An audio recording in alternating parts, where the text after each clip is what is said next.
Hey guys, তোমরা কেমন আছো? বড় ব্লগ তো দিতে পারছি না, তো একটা শর্টস ভিডিও তোমাদের সাথে শেয়ার করছি। অ্যাকচুয়ালি আমি 2 দিন আগে মামার বাড়িতে গিয়েছিলাম, একটা মেলা ছিল, শ্মশানকালী মেলা হয়, তো সেখানকারই গিয়েছিলাম। আর এখানটায় দেখো ভাই বলে না করে দেওয়া, তাকে ওঠানোর জন্য এত জেদ করেছিল ও, যে মানে তাকে না ওঠালে করছিল না, কান্না করে দিচ্ছিল, তো ওটাকে ওঠাই দিলাম।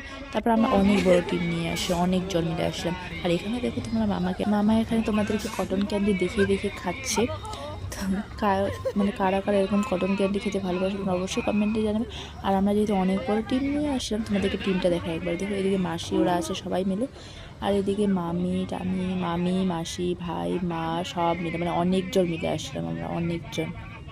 তার জন্য মেলাটা ঘোরাই যায়নি, কারণ এতগুলো লোক মিলে ওখানে থামছে তো ওখানে থামছে, ওখানে থামছে তো ওখানে থামছে, এরকম করে মেলাটা ঘোরা হচ্ছে না। আর এখানটা আমরা সবাই বসে গেছি এবার খাওয়ার জন্য। খাওয়া দাওয়ার পর চলে গেছিলাম বাড়ি, কারণ 2টা বাচ্চা ছিল, মানে ওরা কান্নাই করে যাচ্ছিলো। তো দেখা যাচ্ছে নেক্সট